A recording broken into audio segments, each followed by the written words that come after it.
Yo, what's going on, guys? It's NoHyper here, and I'm going to be showing you guys Plaguecheat Kernel today, which is Plaguecheat's newest cheat, and yes, it is an external cheat. It's really easy to config, easy to understand, so we're going to go through this today and check it out. So first of all, I just want to say, because this is external, if you look in the middle of your screen right now, you can see on this window, this is where the ESP is being rendered. So if I move extremely close to one of these guys, just right up in their face, like this, and I tab out, you can see right here, this is the window for the ESP. We can see it right there. If I move over here, there's 3 of them, just like that. So it's an overlay on the game. It's not the game itself, which makes it more safe to use than an internal cheat. But without further ado, let's go ahead and get started with this review. So we're going to start on the Aimbot tab over here. Aimbot is fairly simple. You have a bunch of different tabs at the top. So you have shared ESP and then basically every other weapons category. So let's just go ahead and config shared ESP over here. You can enable aimbot and you can have it target your teammates if you want to. They currently have only 3 hitboxes in the cheat: head, pelvis, and body. For field of view, it goes from 1 to 5, and I'll show the FOV to show how big that ring is here. For demonstration purposes, I'm going to keep it on 3, and here they have dead zone, and dead zone's actually pretty interesting. I kind of like this feature, and I don't think I've seen it before, but I guarantee it's around. So I'm going to keep it on 0 smoothing just to show you guys here. If I aim over at somebody and they are inside of that circle, right,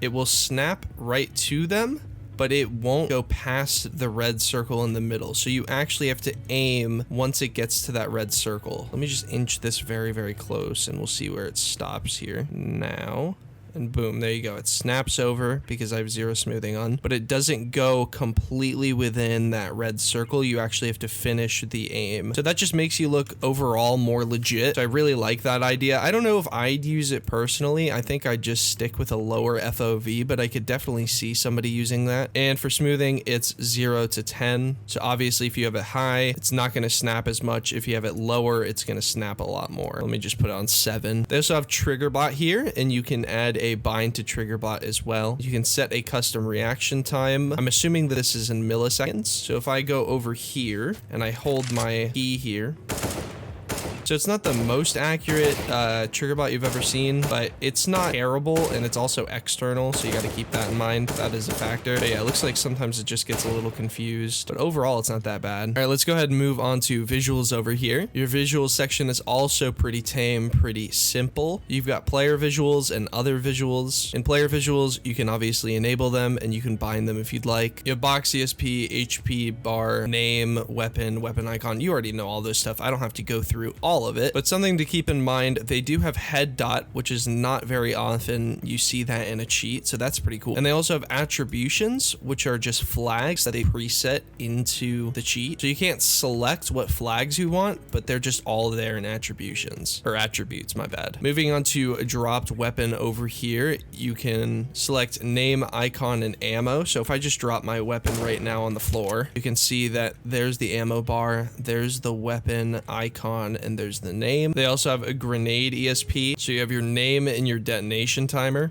They have Molotov radius, which just shows the radius of the Molotov, and they have smoke radius, which shows the radius of the smoke. They also have a custom radar in the cheat, and you can change the scaling on the radar as well as the radar size. They have a bomb timer, a no-scope crosshair, which I assume is forcing the crosshair. Yep, there you go. And they also have a recoil crosshair here. So if I go ahead and grab this and I spray, you can see that dot is where all my bullets are going. So yeah, that is the visuals tab. Let's move on to helper, which is actually a full-blown nade helper. This is actually pretty sick. Unfortunately, CSGO is down right now because a bunch of skin freaks decided to spam buy stuff on the market, so it's completely crashed. So I can't show you this right now. Moving on to other, you have a quit button, which I assume just closes out of the menu completely. An overlay refresh rate, so you can select what refresh rate your monitor's at. They have sonar ESP, and this one is actually kind of interesting to me. So I don't think I've ever seen this personally, although again, it probably exists. But when you look towards a player, see that? It starts beeping